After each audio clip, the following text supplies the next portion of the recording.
Hello दोस्तों, KSFM Hindi stories and poem पर आपका हार्दिक अभिनंदन है।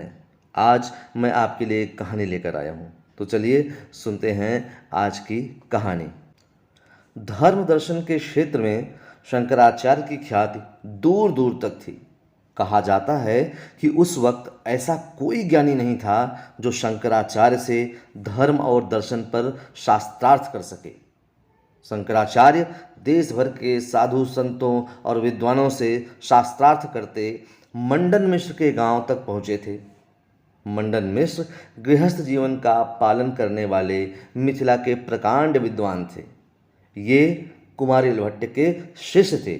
मूल रूप से एक मैथिली ब्राह्मण परिवार में जन्मे मंडन मिश्र सहरसा जिले के महिसी गांव के रहने वाले थे। उनकी पत्नी भी विदुषी थी।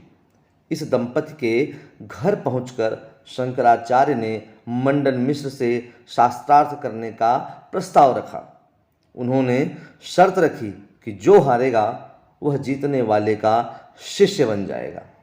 अब सवाल खड़ा हुआ कि दो विद्वानों के बीच शास्त्रार्थ में हार जीत का फैसला कौन करेगा।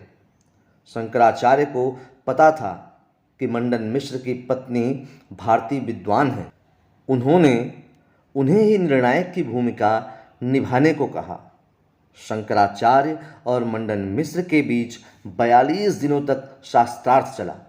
दोनों ने अपने अपने पक्षों की सिद्धि के लिए बहुत से तर्क व प्रमाण दिए।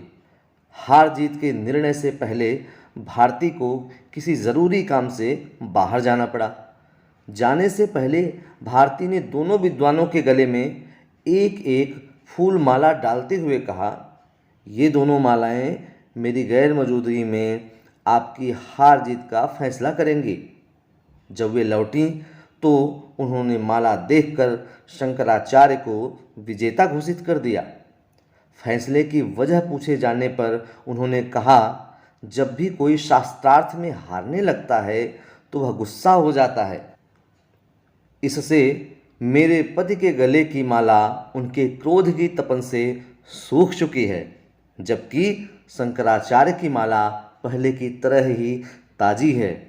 उन्होंने कहा, जीवन में क्रोध से बचना चाहिए। शंकराचार्य से जब मंडन मिश्र शास्त्रार्थ में हार गए तो उभय भारती ने कहा, मैं मंडन मिश्र की अर्धांगिनी हूँ। अभी आपने आधे को ही हराया है। मुझसे भी आपको शास्त्रार्थ करना होगा। उन्होंने शंकराचार्य के हर सवाल का जवाब दिया।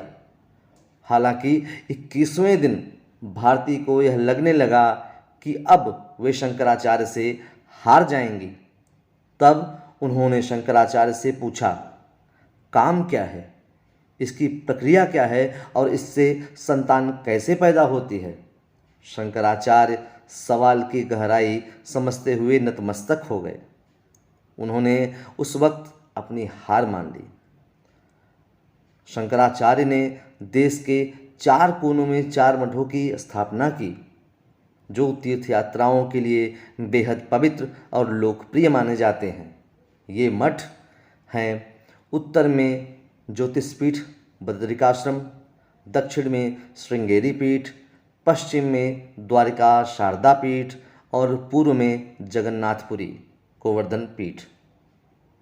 इन मठों को चलाने वाले आज शंकराचार्य कहे जाते हैं। 32 साल की कम उम्र में शंकराचार्य ने केदारनाथ के पास ही समाधि ले ली थी।